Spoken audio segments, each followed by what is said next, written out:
Would it be possible to hypnotize someone into doing something they normally wouldn't do, like murder someone? Would it be possible to take an unwilling subject and with an hour, 2 hours, a day, 2 days, etc., hypnotize them and control them into doing something that you want them to do? Would it be possible to program someone with hypnosis and sleep-inducing techniques to travel long distances, like going to a different country and retrieving documents and certain material and bringing them back? Would it be possible to use mind-control techniques to alter someone's basic personality?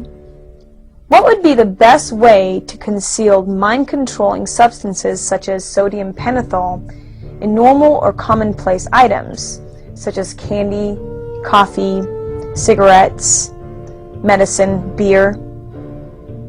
So after programming someone with hypnosis or sleep-inducing techniques, would it then be possible to completely wipe out their memory or cause them to have amnesia so they don't remember that they were programmed to do these things at all?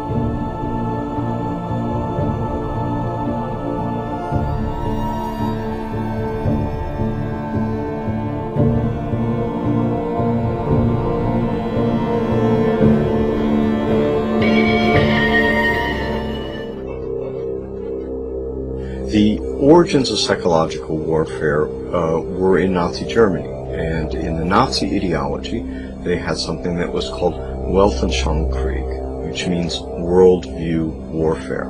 The idea for them was imposing the Nazi worldview on the countries that they had occupied. The Americans picked up this idea, created an American version of it, and called that psychological warfare.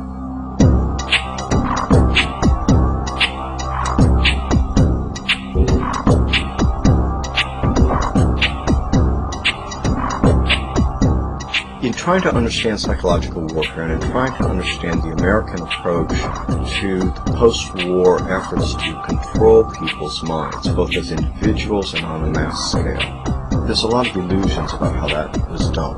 Were Nazis involved in that process? Yes, they were.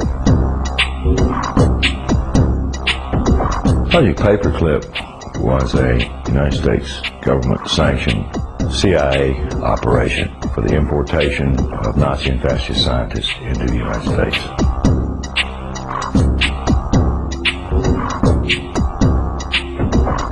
Their statement was simply this: if we don't bring these people into this country and contain them, then our enemies, the Soviet Union, will get them.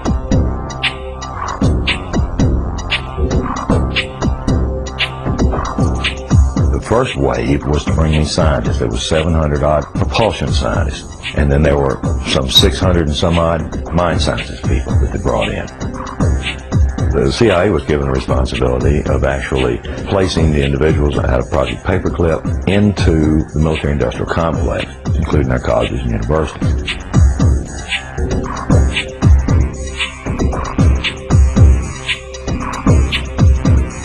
Mind control was a psychological warfare weapon that Adolf Hitler regarded as the answer for taking over the entire planet.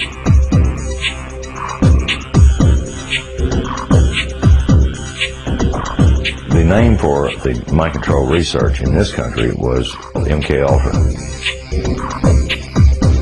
MK Ultra was one program of a series of programs that came out of the CIA to experiment with different types of mind control, using drugs, using electroshock, using insulin shock, and other techniques.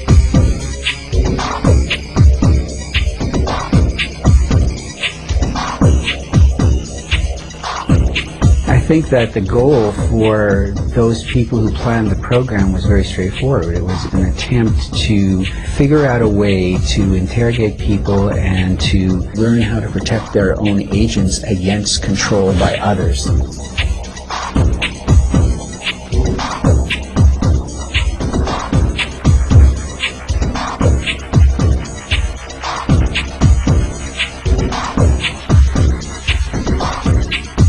If you put someone in a position of being disabled by not feeding them or not allowing them to sleep or overwhelming them with sound, if you use massive shock treatment and you give people massive doses of drugs such as PCP or mescaline or amphetamines or LSD, and if you put them in periods of darkness where they can't predict from one minute to another what is going to happen next, so they're always dreading, there's no consistency to sort of what's going to happen, anybody can be put in a position of being open to brainwashing.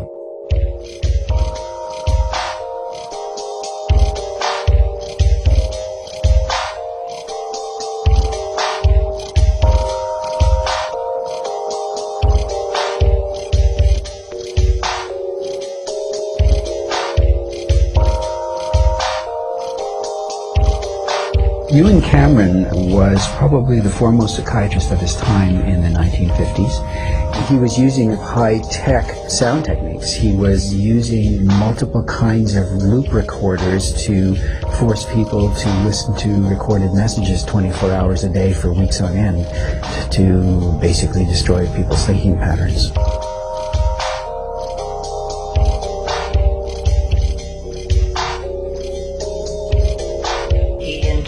The lysergic acid into the vein, and he patted me on the shoulder and said, "Now there, lassie, we'll see you later." And I started to feel very frightened, and the fright became a terror. And I sort of began throwing myself from one side of the room to the other. I didn't know what to do to stop this feeling. It felt like my bones were melting, that I just didn't know who I was anymore.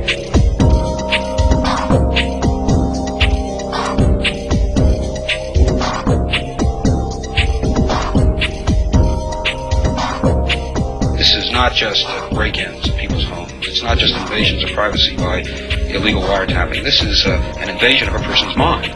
And that is about as profound an injury, except for loss of life, that the government can impose.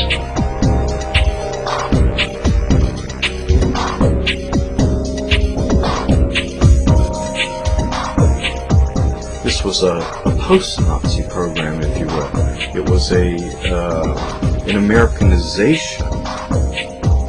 I've often made the statement, and I still make it flippantly. The Nazis didn't lose the war. They just had to move.